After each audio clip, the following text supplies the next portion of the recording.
नमस्कार दोस्तों, एक ही भी लाइब्रेरी में आप सभी का स्वागत है। आज का जो चैप्टर लेके आया हूँ वो है चैप्टर फर्स्ट बायोलॉजी का जो है और क्लास 12th का। ये क्लास 12th का जो है चैप्टर फर्स्ट का है जीवों में जनन। अब देखेंगे इसके जो है अति लघुत्तरीय प्रश्न यानी शॉर्ट आंसर, ये जो काफ़ी इंपॉर्टेंट हो जाते हैं, तो देखते हैं उनको समझते हैं। पहला क्वेश्चन आपका दिया है कि पैरामीशियम में किस प्रकार का द्विविभाजन पाया जाता है। तो अगर हम बात करें पैरामीशियम की, जो कि एक चप्पल के आकार की संरचना होती है, तो पैरामीशियम में जो है अनुप्रस्थ द्विविभाजन देखने को मिलता है, यानी पैरामीशियम में जो है अनुप्रस्थ द्विविभाजन पाया जाता है।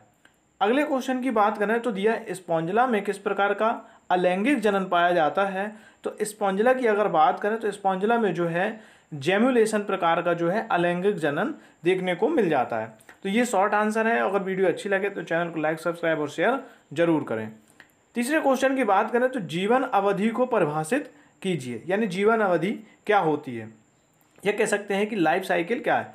तो जीव के जन्म से लेकर के मृत्यु तक का जो समय होता है उसी को हम जीवन अवधि कहलाते हैं। जब जीव जन्म लेता है और उसके पूरे जीवन काल से लेकर उसकी डेथ यानी उसकी मृत्यु तक का जो भी समय होता है, तो वही जो है क्या कहलाता है, जीवन अवधि यानी जीवन काल कहलाता है। अगले क्वेश्चन की अगर हम बात करें तो अगला क्वेश्चन जो दिया है कि दो पौधों के नाम बताइए जिनमें कृत्रिम कायिक प्रवर्धन होता है।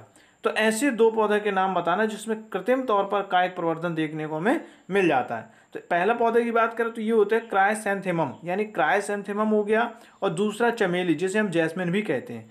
इन पौधों में जो है कृत्रिम कायिक प्रवर्धन हमें देखने को मिलता है। अगले क्वेश्चन की बात करते हैं, देखते हैं। अगला क्वेश्चन दिया है जनन, ये काफ़ी पूछा जाता है। तो जनन जो होता है, जनन किसे कहते हैं।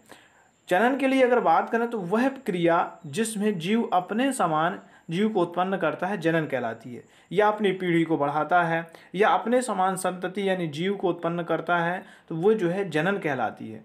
जिसमें जीव अपने समान जीव को उत्पन्न करता है, अपनी लाइफ साइकिल बढ़ाता है, तो उसे हम क्या कह देते हैं, जनन कहलाता है। अगले क्वेश्चन की बात करें कि जनन कितने प्रकार का होता है। तो अगर जनन की बात करें तो जनन जो है दो प्रकार का हो जाता है, एक लैंगिक जनन और अलैंगिक जनन होता है। तो ये जो है जनन जो है दो प्रकार का होता है, लैंगिक और अलैंगिक जनन। सातवें क्वेश्चन की बात करें तो कृत्रिम कायिक प्रवर्धन की दो विधियां बताइए। कृत्रिम कायिक प्रवर्धन की दो विधियां क्या होती हैं। तो अगर हम बात करें कृत्रिम कायिक प्रवर्धन की, तो ये होता है गूटी लगाना और कलम लगाना। तो आपने इस तरीके से देखा होगा, ये पौधों में देखने को मिलता है कृत्रिम कायिक प्रवर्धन। हम जो है पौधों के से कलम है तो गुलाब की कलम लगा देते हैं, इस तरीके से जो है कृत्रिम कायिक प्रवर्धन हमें देखने को मिलते हैं। आगे बात करें अगर हम, आठवां क्वेश्चन जो है प्राकृतिक कायिक प्रवर्धन की तीन विधियां लिखना है। तो प्राकृतिक जो होता है वो प्राकृतिक तौर पे तो बहुत सारे पौधों में देखने मिलता है। जड़ों के द्वारा भी बहुत सारे पौधों में प्रवर्धन होता है, तनों के द्वारा भी होता है, और बहुत सारे पौधों में पत्तियों के द्वारा भी कायिक प्रवर्धन देखने को मिलता है। नौवें क्वेश्चन की बात करें तो द्विविभाजन का उदाहरण देना है। तो द्विविभाजन के उदाहरण की बात करें तो पैरामीशियम इसका सबसे अच्छा उदाहरण होता है, जो कि द्विविभाजन का उदाहरण होता है। अगला है, अगला दिया है कि 10वां है कॉनिडिया किसे कहते हैं, यानी कॉनिडिया है क्या।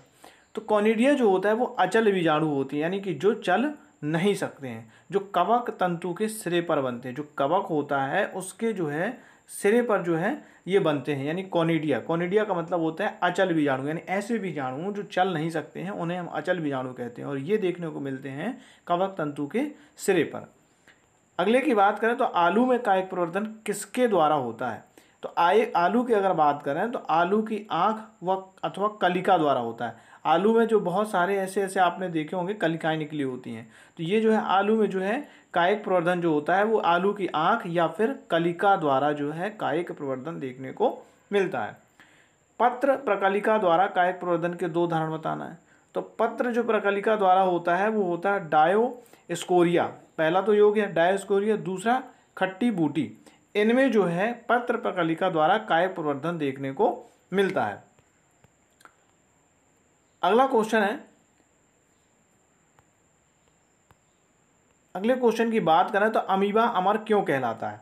सबसे ज़्यादा पूछा जाता है अमीबा अमर क्यों है या क्यों कहलाता है, ऐसा क्यों माना जाता है, क्यों कहते हैं कि अमीबा अमर।